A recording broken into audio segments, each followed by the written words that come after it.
Happy St. Patrick's Day, by the way. Yes. Where's your green? It's in my blood.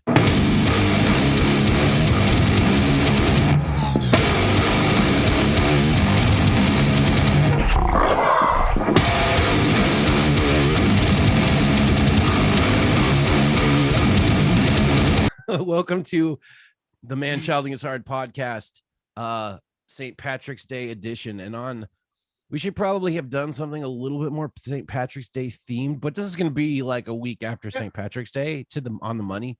So who cares? I recently watched a documentary, and then I made Joshua Kramer watch the same documentary, and we are going to talk about it because it's definitely part of the ethos of our youth. And definitely was the ritual.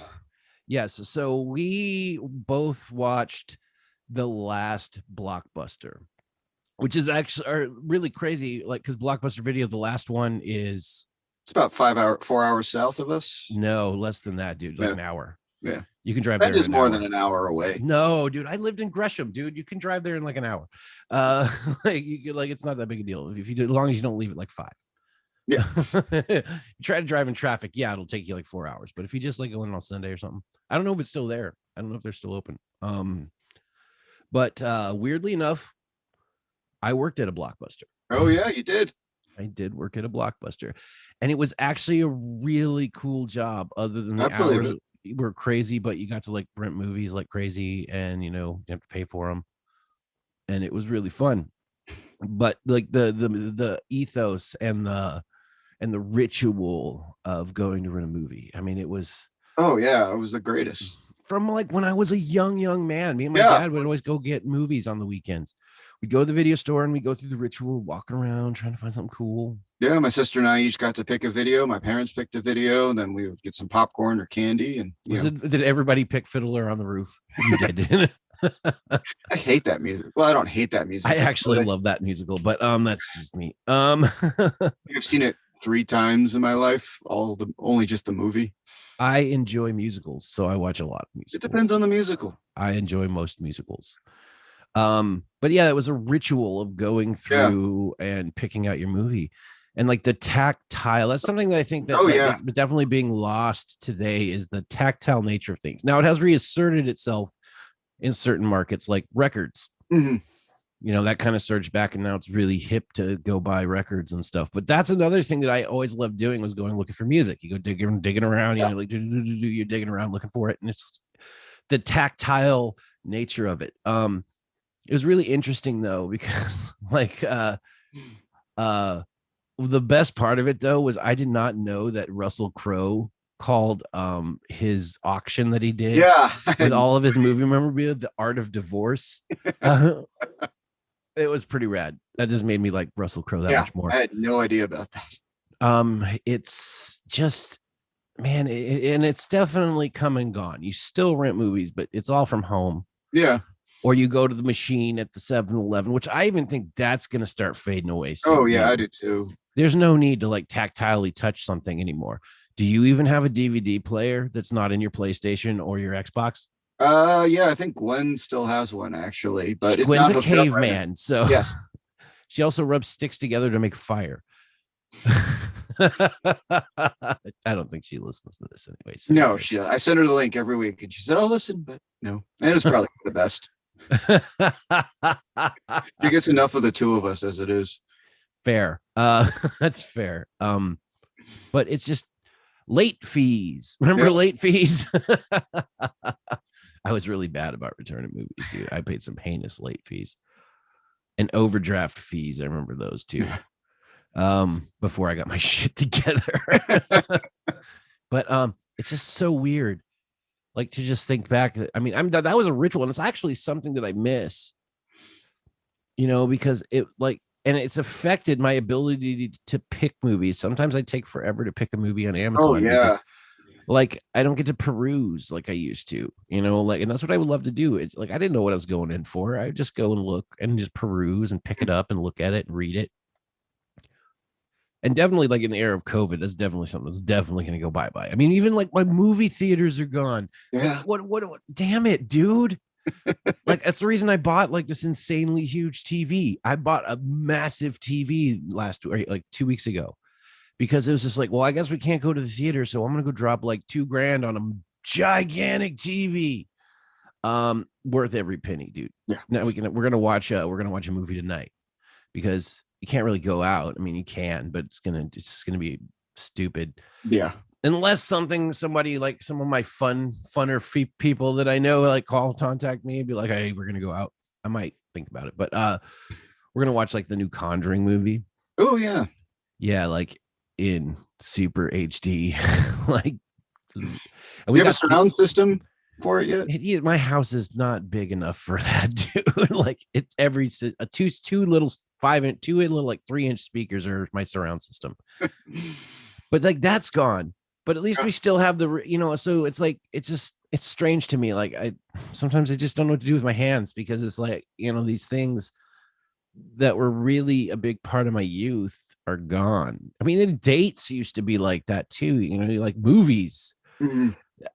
That was a dating jam for me. Renting a movie, getting back to their house, that was another thing. Now all I've got is cooking. That was my the cherry on top, my big finish was the cooking, yes, like mine too. Yeah, I would make you food, and it was a inviting way to get girls to come to my house, and for an uncreepy premise. You make them dinner, watch a movie, maybe go pick the movie out together beforehand, yeah, that's a really good indicator of somebody's character. Yeah, and you get a little sneak peek. And then there was actually like one of the things I love that they touched in the documentary was there's actually like a social contract while you're there. Yeah. And it's people could judge you based on your selection, and you had to make the decision whether or not you cared. I didn't. And there was no nudie movies at the Blockbusters. No, there was a few. There was like ironically a family video that had the back room. Well, dude, that was their moneymaker, man. Yeah. That was and apparently that's in the Midwest. That's what you need to keep a family happy. When I was growing up, there was a video place in Kenai, Alaska, in this little tiny building, and it was called A1 Video. I remember we went there a lot. It was really cool though, because they would do is they eventually like sell the stuff, and then you could get it because to buy a VHS back in the day was expensive. Yeah. So when like Nintendo, and I used to get Game Boy games there. They sold Nintendo games and Game Boy games. This was in the 80s, dude. Like I remember, like the mid to late 80s, mid to late 80s, middle of nowhere, Alaska. So I would go in there and buy that, and then like I remember there was 2 movies that I rented so much they gave them to me. They're like, "You've paid for these, you can have them." I was like 7 or something. One was a Tina Turner live concert video because I just love Tina Turner. She was like my first like a lot of people say, like they'll talk about their first like crush, like on TV. For me, it was Tina Turner. Because I don't know why. You don't know why you like things when you're that age. You just do. Well, you weren't wrong. No, it was great. And then there was another weird like anime. It had boobs in it with no nipples. It was called Grandizer, and it was basically like a ghetto Voltron. like a dollar store Voltron. It was pretty cool though. I mean, like I like the over dramatized kind of Japanese anime stuff. But it was really, really cool. And especially like later on when I started working at the Blockbuster. Mm-hmm. That was pretty neat. My boss was kind of weird, but there were so many shenanigans. Like when they're talking about people doing shenanigans at Blockbuster, man, we did some shenanigans at the Blockbuster, where one of our favorite things is we like just make up names on our name tags. Of course, it's a small town everywhere. Yeah. But being the curator of other people's entertainment was kind of a neat thing too, which is kind of like when I worked at the music store with you, was like kind of a cool thing, was being like a tastemaker almost for people's, kind of musical journey. You were a musical tastemaker. You are currently a musical tastemaker. I am still a kind of a musical tastemaker to some degree. You're internet. I feel more like you're a tastemaker and I'm a sommelier. Like I've graduated and I'm out. And when I went back in there into the music store to get like a one spot, and like I did not regret. I mean, I love that place. That like some of the people that work there and stuff, but like retails, I'm so glad I'm out of that. Good. Yeah, it was. I even caught like our old general manager. I was sitting at the coffee stand getting some coffee, and somebody walked up the store and he shot me that look.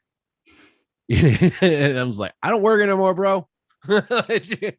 I could help him, but I'm not going to, because I don't work here anymore. Not your problem. Not my problem. Thank God. It's just so strange to see the change. We saw the change like in the 90s when we were growing up with music. Yes. We were really there, because I can remember buying tapes, buying CDs, Oh, yeah.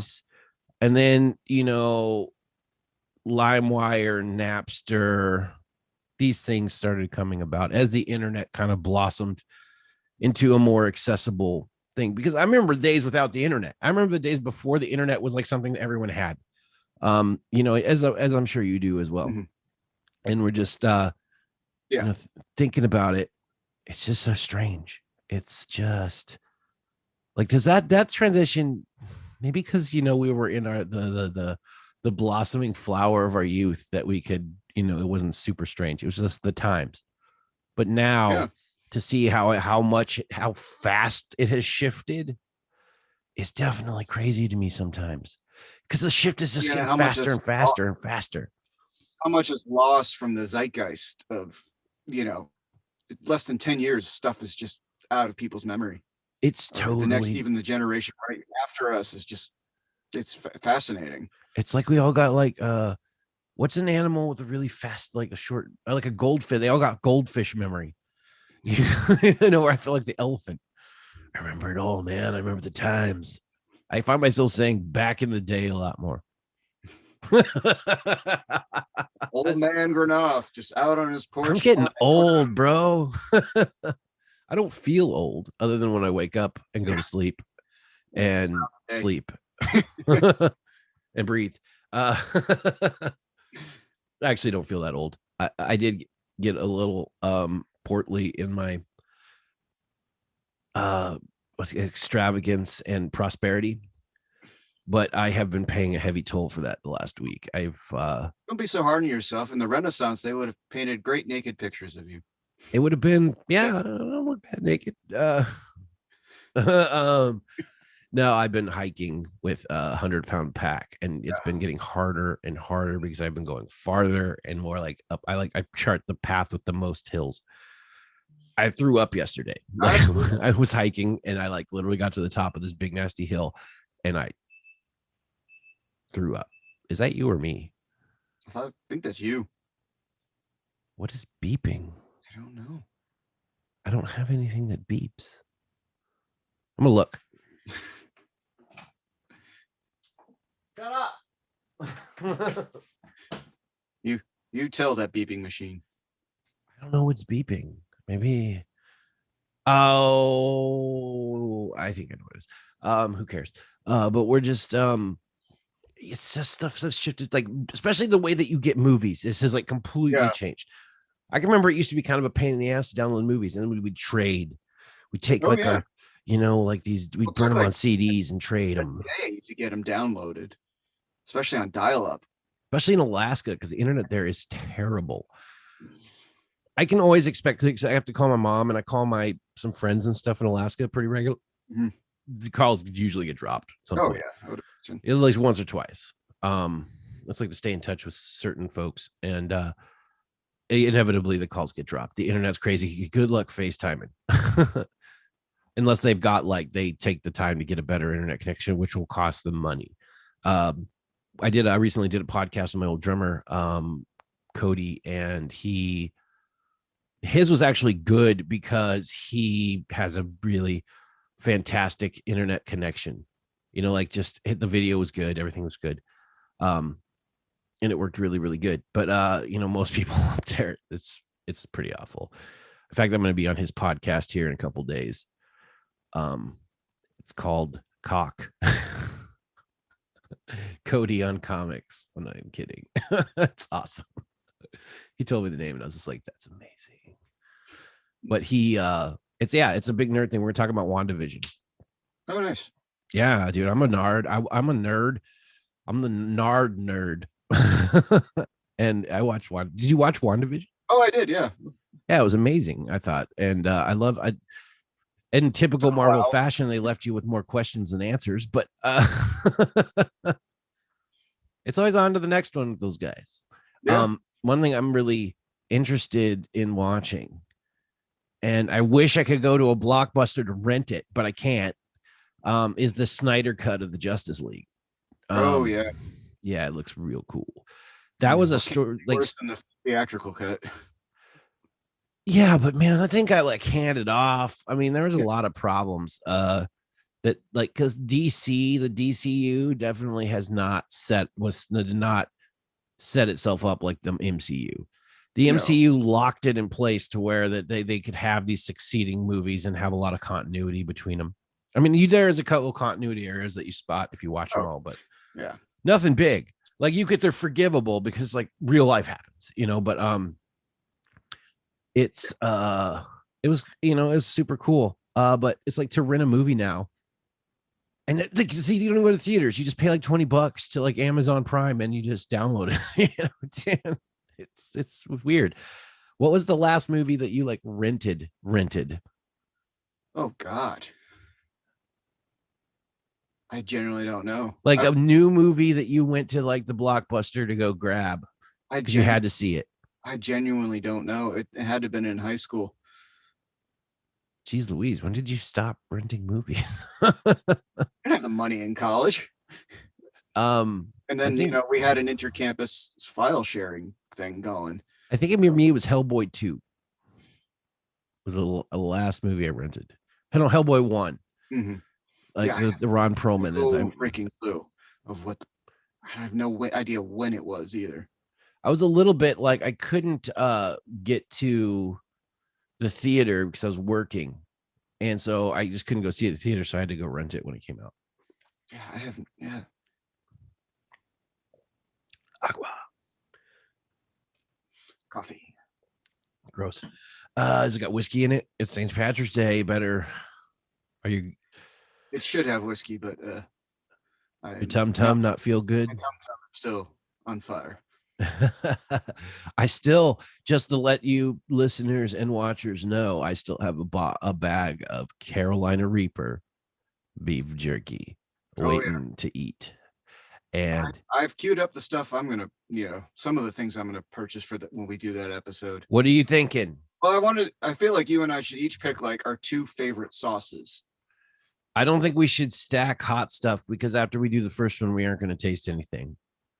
I'm not just saying like if we can do an episode where it was like we do like hot sauce, but like seriously, like after we eat that Reaper, I've eaten Reaper stuff. Like I've eaten a Reaper and like we're not going to be tasting anything for a while other than the salt of our own tears and snot. So what's this first one going to be? Just hot foods, or are we just jerky? We're going to eat a piece of that jerky, and we're going to have glasses of milk sitting in front of us, and the first guy to take a drink loses. I don't know what the prize is going to be. We'll figure something out. I don't know if there's going to be a prize. We're still figuring this stuff out. Uh-oh. I'm taking a picture because your face frozen face is funny. It looks like we've lost Josh. I'm sure he will join us in a moment. So we're planning on doing some super hot food challenges because both me and Josh are. There he is. Hey, I was just transitioning. I was just talking. I did take a really funny picture of your face that froze. It was pretty rad. I'll send it to you. Right. But so we're gonna have a series of hot food challenges since we're both very much into hot foods, and it's gonna suck. Some of it's gonna really suck. Carolina Reapers were not meant for consumption; they were meant to suck. When you would go, okay, so like, let me ask you this: like, what was your ritual when you would go to? Did you okay? So say it was a weekend and you were going to get a movie. It's Friday night always. What was your ritual when you walked in? Like, go from like walking through the door. Did they say hi to you? Probably. They were supposed to. Yeah. I say, what's up? Sup? I think I had an idea. I think I've generally always had an idea of what I wanted. So I would, as soon as we run in, I would run to that section. Okay, so you're one of those guys that's like you came in with a plan and you were gonna execute. Yeah, I didn't always plan. or I had multiples and I wanted to see which ones were there. So yeah, I would always run to that section, and there was a point where it was always like a scary horror because I was a brave young boy. And then my sister would pick out something. She's 3 years younger, so she would pick out something cute and sweet, and what my parents picked out, whatever they wanted. And we rarely watched my movie that first night because no one else wanted to watch these scary things, and I thought they were cool. Snacks? Did you guys pick up snacks? If we didn't already have them at home, we got popcorn, or sometimes we got to pick out a single box of candy. To which I almost always pick the Mike and Ike's. Mike and Ike's are delicious. I'm more of a hot tamales guy, but like same diff. I mean, they're just cinnamon flavored. My sister Hannah was a hot tamales girl. I don't like cinnamon candies, but I love the Mike and Ike's. I found out that me and my second cousin are very much like similar. We would like in taste, like mental capacity. Try not to sound like pompous when I talk about this. But I got some brains in me. I guess I got a brain, you know what I mean? Like, and he's got a brain, and we're weirdly analytical but creative at the same time. Like, we have this weird balance of order and chaos that we kind of strike. Where we can be really chaotic at some points, but we can also be very ordered, and we combine those to just be a monster. But we both like, who's like, what's your go-to camp? Like, we're just talking, we're just shooting the shit, and we're just like, it's like, Candy, man, what's your jam? And he's like, and we both say hot tamales. We're like, all right. I'm like, I stole a box of your hot tamales. Was it your cabin? Sorry, not sorry. I totally jacked him too. I'm just like, my dad's all like, you shouldn't be eating and stuff. I'm like, fuck off. He'll understand. He'll get it. He'll be okay with it. Yeah, he gave me carte blanche to kind of like, he's like, dude, you got run of the place, whatever you need. And it's like, okay, cool, man. I'm gonna run your ATVs and have a good time. This was when I was in Texas. Yeah. But like, I remember like I would walk in. I always knew who was working there because it was probably like a friend of mine. And this is just like before I or after, even like, we'll just say after I worked there, like years after. I just knew the people there because it's a small town. So we I'd always come in and I'd just start shooting the shit immediately. And then I would like, my jam movie wise is sci-fi, dude. I love sci-fi movies. So I would go immediately to the sci-fi section and I would braze over it all. And I always started like at there was 2 aisles of it. So you like, and they were like front to front. So you like, I start at one end, work my way down, and then work my way back. And then I hit the new releases, see if there's anything worth having. Hit the sale bins because I like to buy movies. And I still do like to buy it's harder now to buy like a tactile copy of a movie, because what I want to do is, when the end times come, and it seems like they're coming, it seems like we're in them. I want to be able to like enjoy some of the things that I enjoy in the apocalypse, and that's that is my mindset behind buying some stuff that I really love. If I really love a movie, I will buy a copy of it. I mean, is that strange? That's your thing, I had a collection of movies for a while, but when I moved up here from LA, I just kind of donated them. I, I, I just need the room now, so I don't. I have tons Especially of with movies. I got rid of the cases. I got rid of the cases and I keep them all in binders, like the CD binders, which are also a thing of the past. They're kind of hard to find, but I keep them in CD binders. So I have like tons and tons of movies, but they don't eat up tons and tons of space because as you know, I have space limitations at my house for now. Like those days are numbered, bro. Like, yeah, I'm gonna sell this house. It's time. It's gonna take me. You know how long it's gonna take me to sell this house right now? A day. Less than a week. Like, dude. And I'm doing it as is. It's like you get it as is. Like I am doing nothing to this house. You can fix the problems. You can fix whatever. Piss off. I'm just gonna move. And then we're gonna get a place. And one of the things that me and Carly really wants to do is she wants to get into pottery. She always does. It has she's always done it like pottery. She's done glass melting and stuff, and she's always done stuff like that. She knows someone who has a kiln. We're gonna have a kiln. Yeah. And a forge and like all the stuff that I like to do too. But one of the things that I really want to do is put a concrete pad in and then build like a steel building and just have like that be like the project place. That'd be awesome. Yeah. With a garage door we can open up and just drive stuff in, partition things off. But another thing I'm going to put in there, a theater. It's not going to be like one of these grand theaters you see on like cribs, but like a theater style seating, and a big screen with like a good sound system that's kind of built into the room, which is nothing that's beyond my purview. No, you got that. But it's just I think it's gonna be really fun. But I'm really curious if the Blockbuster is still open. Sandy Blockbuster. You Google it real fast. I'm doing it right now. Yeah. I like to do, you know what I tell people when they need to find stuff? People are like, well, how do you figure out how to do this? I'm like, you just ask Google the question. I like, is the Sandy Blockbuster still open? And nope, it is closed, permanently closed. Goodbye. Hey, it's in Bend. No, it's in Sandy, Oregon. No, it's in Bend, Oregon. I thought the one from the video was in Sandy. Nope, Bend. Oh, the Bend one is the last bastion of hope. It is open today. It's good. Okay, so yeah, it would be a couple hours to go there. Yeah, dude. Let's we should do a pilgrimage.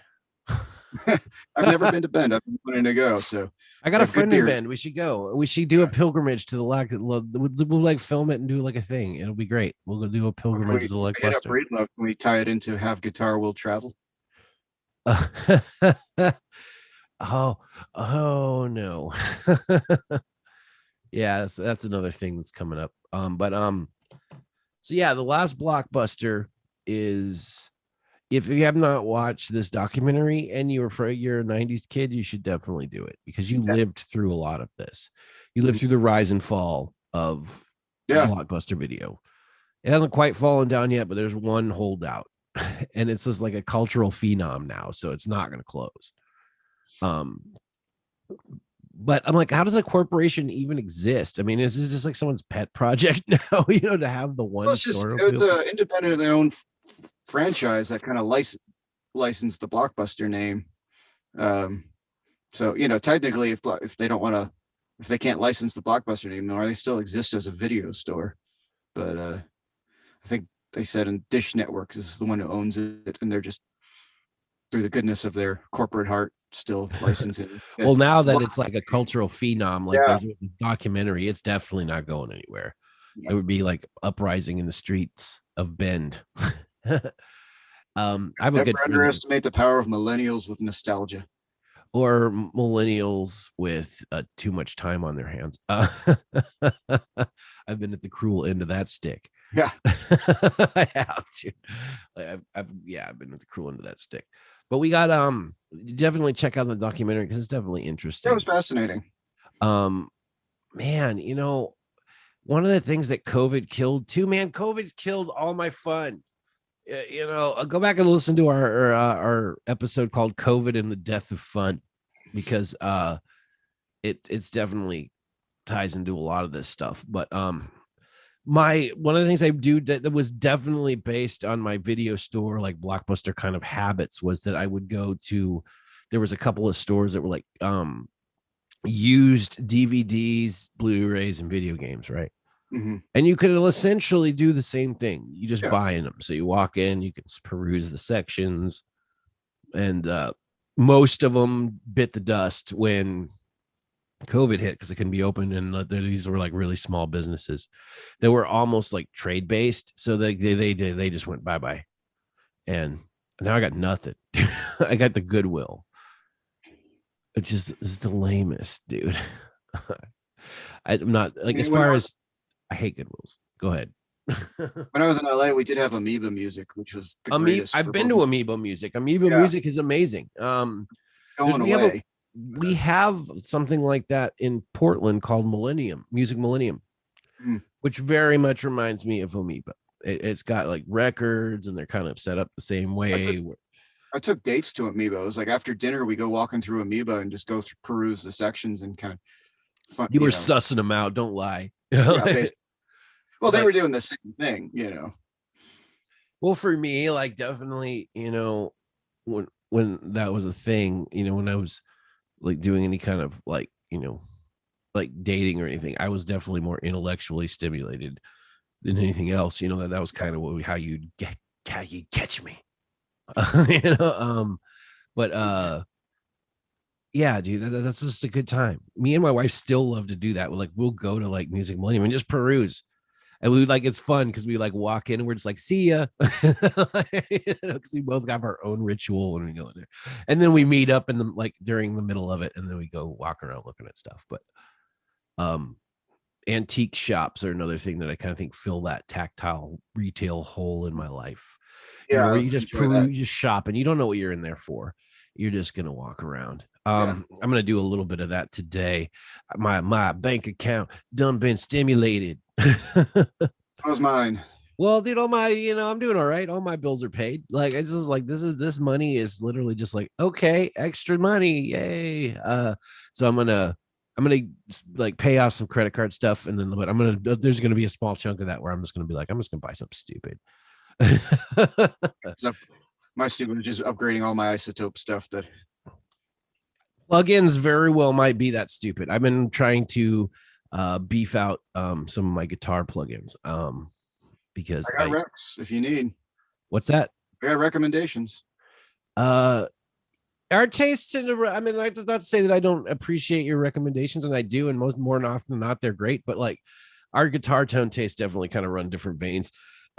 Which is fine. This is America. Lexi and Basement. I know great ones. Yeah. Oh, that's fair. I might be hitting you up. What's a good Basement like one? The best Basement one I found is from Plugin Alliance, the Bass Dude. The Bass Dude. All right. Well, I will check that out. They also have a great Brown Eye, which is basically a hot rodded plexi. No, thank you. I can't say that for Eddie. Which is, I use EVH amps, so I mean I'm essentially kind of already there, but like they're definitely more 5150 based than hot rodded plexi based, which is and that bug got me so early, like high school. The 5150 bug hit me. A buddy I played in a band with had a 5150 combo, and we played 7 Mary 3 songs, and Am I Evil? It sounded good on that. He had an SG and it sounded great. They also have the best Trainwreck plugin. Trainwrecks are cool. Yeah, I'll check out the Trainwreck. The Train is great. I use it all the time. Yeah, I will check that out. Definitely. I got the bunch of ML Sound Lab stuff. I got the ARC, which is all the PRS stuff. I actually really like PRS amps. I didn't think I would, and I did. I like just for clean amps mainly. I got it for the clean amps. It's just gonna be super fun. I got my pedal board back. It's so cool, dude. It's so pink, but it's rigged to be run 2 amplifiers, which is kind of the way. So yeah, just to let you know that this is the part where we talk gear nonsense. So if you're not into that, thank you for listening up to this point, and we appreciate you. And like and subscribe. And if you want to stick around, well, we're going to talk about a little bit of this, and we're going to fill some time on our YouTube page. So no matter where we start, we always end up back at music gear. Yeah, we do. I am eventually going to create an exclusively music gear. Like I'm in the process of creating a music gear based podcast. So you will probably not be getting as much of the gear chatter on this podcast because we're going to create a different outlet exclusively for that. But enjoy it while it lasts, and then we'll the podcast will be called Pedal Board. Board is spelled Bored, and it is a bunch of megalomaniacal, egocentric, jaded gear junkies just scrounging for the next fix. So if you guys want to check that out, that's coming sooner than later. But this is basically just going to be us talking about our perspective as approaching middle age, and trying to consolidate that with the fact that we're both just literally like 12 years old inside. Our 12-year-old inside selves trying to reconcile the fact that we're almost 40. That's pretty good, actually. I'm gonna remember that because that's actually not bad. But it's like I'm just super into like the stereo setup because what I used to do when I'd gig a lot was I would have a clean amplifier and a dirty amplifier, so the two would never have to compromise to like get the tones, because usually with like guitar amps with two channels, one is sacrificed for the other. You're going to sacrifice your clean tone to sound good with the dirty tone. Yeah. I've never played an amp where I thought that they were both like, I'm like, those are both great. Now I have played many clean amps where you use a pedal to dirty them up. It sounds great. And that's like the alternative. Like the closest thing I ever had was my famous Cobra had a really good clean channel. I never used it, but it wasn't bad. Well, I've gone through phases, but I've just found that I feel like amp distortion is so much better than pedal distortion. Mm-hmm. Sorry, pedal boards of doom. I think I just lost my job. I agree with you. I mean, it's my opinion. Tubes distortion. It sounds good though. A little bit of overdrive pushing the amp rather than the distortion. I like that. I like fuzz pedals. I think fuzz pedals on a clean amp sound amazing. Never found like the high gain distortion pedal that I would use on the regular anyway. No, I wanted it coming from the amp. Yeah, and so, but I also like overdriving like clean amps and fuzzing them out, like hitting them with crazy amounts of fuzz. So my amp and my pedal board setups in stereo. And I just picked up a DeVille, like a 410 Fender DeVille, but it's got the Bassman mod. Ooh. And it sounds better than the reissue basements. Like I'd side by side them. I used to my main studio rig was my Wampler Paisley drive into a 67 Princeton, and I got everything from country to heavy metal to AC/DC Eric Johnson out of that thing. No one was ever the wiser. No one said anything, so it worked. I missed that amp. Yeah, I mean, it's all good. Like, like your paths to that, but Basements were definitely my jam. Oh yeah, this is a great. It was cheap and it's loud. I need a headroom. See, I can't use something small like a Princeton because I want the cleans to be like sparkle clean, even at like gig volumes. Like sparkly clean, and I want to be able to rough it up. Mm-hmm. And that's what I use the pedals for. I got a tube screamer and stuff like that, but I'm pretty stoked about it because the pedal board is nice, immaculate. It's built by Vince DeGioia of Vagabond Audio in Killeen, Texas. Check him out on Instagram and Facebook and YouTube and on my channel, the very channel you're more than likely listening to this on, because we're going to start doing some stuff and it's going to make a lot of ruckus. It's going to be good. He is basically Italian Josh.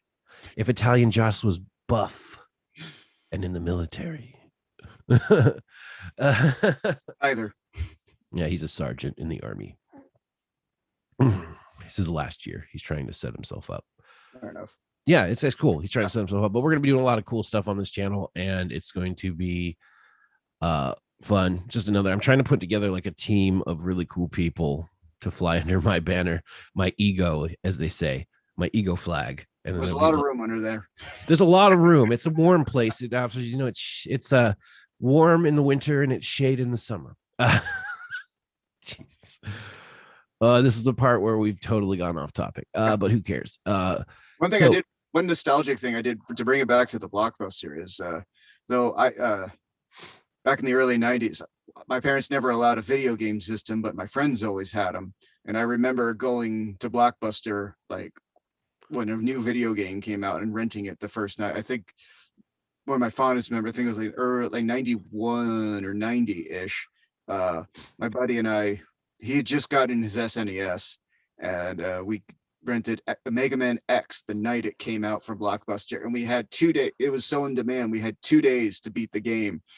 And, did you do it? Basically, so I slept over Friday night, and we basically stayed up all night trying to beat the game. And did you beat it? We did, yeah. Nice. At like 3 a.m. after starting at like 7. What about the game? Play with yourself. Play with friends. No, that's awesome. I love Mega Man. Yeah, Mega Man X is the shit. You know, this back in the day when we couldn't download a game, you had to have a cartridge. We used to. That was one of the best things we got. Blockbuster or something, or whatever local video store was the games. I know, dude. That was a cool thing too. I remember when, but renting games is definitely something that's been around since games became on cartridges, because I can remember doing that. There was another video store that was actually down the street from my house called Red Diamond Video, and they had games there, and I would rent games. I think my dad bought an NES for him more than for us. But I definitely played it. And the games that really got me though were definitely kind of indicators for what I would become. I played like a lot of Mega Man. Love Mega Man, dude. Oh yeah. Mega Man 2 is like my jam. Yeah. Wizards and Warriors was another game I really love. I love the soundtrack to Wizards and Warriors. I also love Ninja Gaiden, dude. The soundtrack to that one is, I actually listen to that quite frequently on the internet while I'm working. Like I listen to Nintendo music.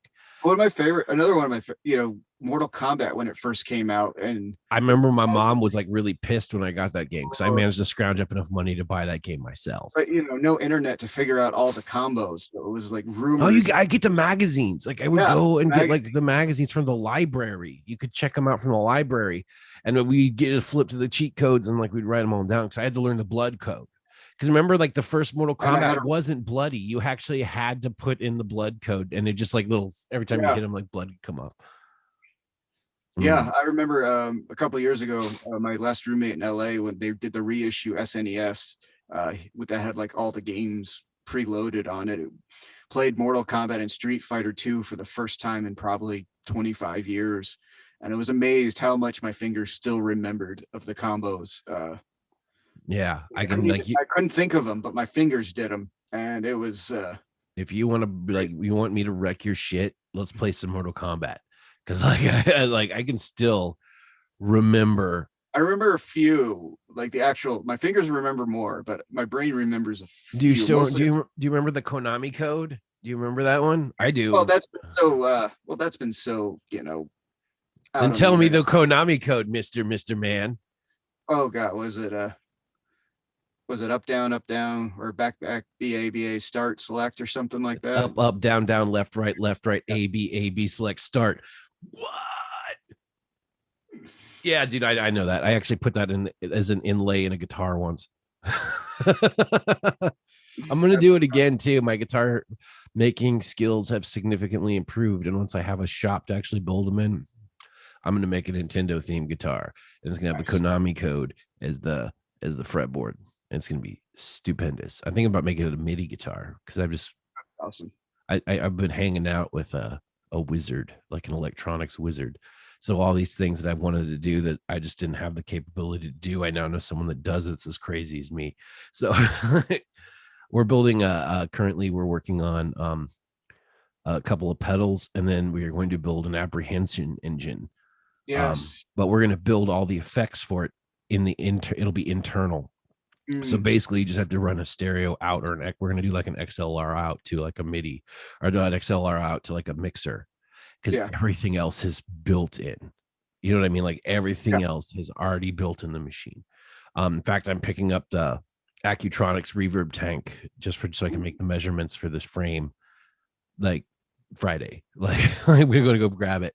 He's going to kick in some parts, and we're also going to build like I'm working on my Ugly Guitar Beautiful. Have you seen any of those videos? Because you don't. Oh yeah, I've seen a few of them. Yeah. I'm painting it currently. Nice.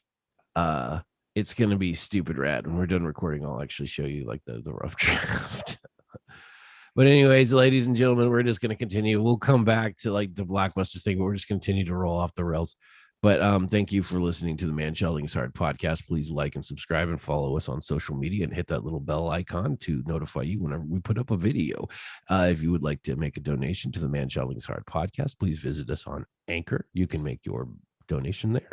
It's Manchilding is Hard at anchor.fm. Thank you. Thank you. And remember, be fantastic always.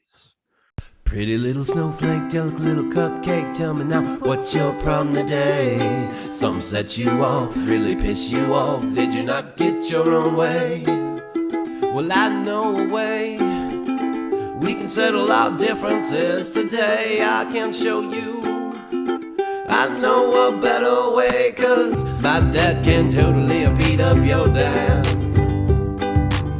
My dad can totally beat up your dad. Is 5 alarm, your dad is Pepperidge Farms. My dad's strong like Hercules.